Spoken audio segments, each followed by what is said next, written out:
આપણે દૂરબીનની મદદથી જ્યારે ગર્ભાશયનું ઓપરેશન કરીએ છીએ તો તેમાં યુટ્રાઇન આર્ટરી કઈ રીતે લેવી તેના વિશે માહિતી લઈશું.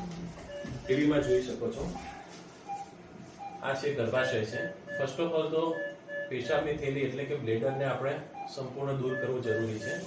આપ જોઈ શકો છો કે એનું સંપૂર્ણ ડિસેક્શન કરેલું છે. ત્યારબાદ યુટ્રાઇન આર્ટરી એને ફુલ્લી સ્કેલેટનાઇઝ કરવી જરૂરી છે, એટલે કે એની આસપાસની દરેક વસ્તુ આપણે દૂર કરીએ છીએ. ત્યારબાદ ફર્સ્ટ સ્ટેપ છે કે તેને આપણે બાયપોલરથી કોએગ્યુલેટ કરવું. બાયપોલરથી પૂરો સેગમેન્ટ કોએગ્યુલેટ કરવો જરૂરી હોય છે.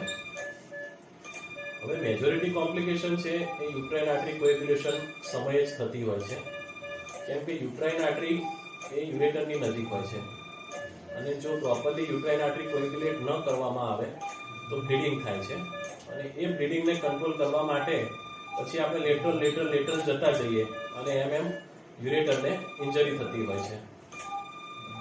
આ આપણે અત્યારે યુટ્રાઇન આર્ટરી અને વેઇનને આપણે કોએગ્યુલેટ કરી રહ્યા છીએ. હવે હું યુટ્રાઇન આર્ટરી છે એને ડિસેક્ટ કરું છું.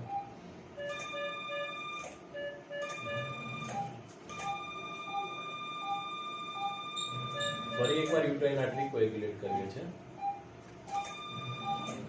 હવે યુટ્રસની અંદર નથી જવાનું આપણે, પણ એમ ન કરતા આપણે યુટ્રાઇન આર્ટરીનો જે કટ સેગમેન્ટ છે તેને દૂર કરીએ છીએ.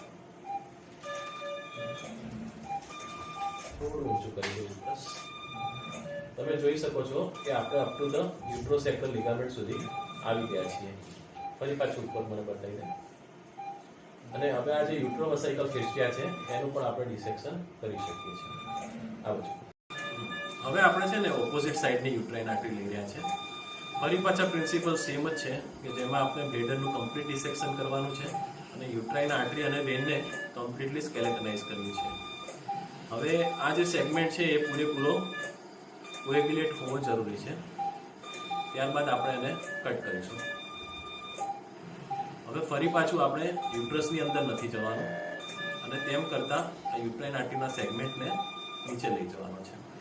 થોડુંક યુટ્રસ ઊંચું કરી આપો. ફરી પાછું આપણે આગળ યુટ્રોવસાઇકલ ફેશિયા લઈશું. ઓકે, ફરી પાછું એકવાર આપણે યુટ્રાઇન આર્ટરીને કોએગ્યુલેટ કરી દઈએ. તો મિત્રો, આ રીતે આપણે યુટ્રાઇન આર્ટરી લઈ શકીએ છીએ અને જેમાં જરા પણ બ્લીડિંગ થતું નથી અને સફળતાપૂર્વક સારી રીતે લેપ્રોસ્કોપિક હિસ્ટેક્ટોમી કમ્પ્લીટ કરી શકીએ છીએ. Thank you.